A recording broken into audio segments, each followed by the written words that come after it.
In this episode, we'll explore what it means that God rested after creating the world. It is inconceivable that God requires rest. And furthermore, as we say in our morning prayers, God in His goodness renews each day constantly the work of creation, that without His constant creative energy, the universe would cease to exist.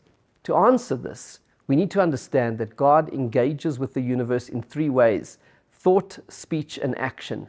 During the 6 days of creation, God brought the world into being with speech and action.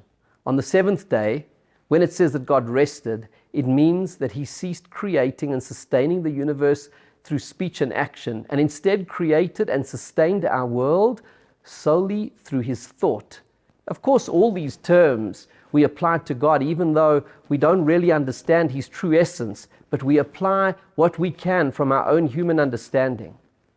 There is nothing more essential to creativity than thought. On Shabbat, God continues to sustain the world through His creative energy, but does so with the closest form of that energy to Himself, His power of thought.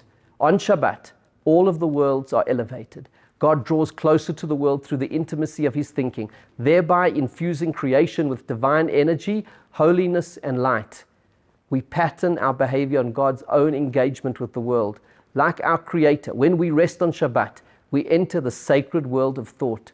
We devote our minds to the rarefied world of Torah study and our souls to prayer. The root of the word Shabbat is related to the word return. On Shabbat, the entire universe returns to its source.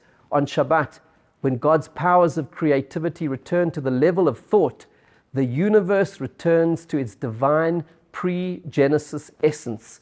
On Shabbat, God is closer to us in our world. We feel His presence more intimately, and we reaffirm and refocus on our essential spiritual self, a reflection of the divine. On Shabbat, the universe returns to its divine source and is transformed, and so are we.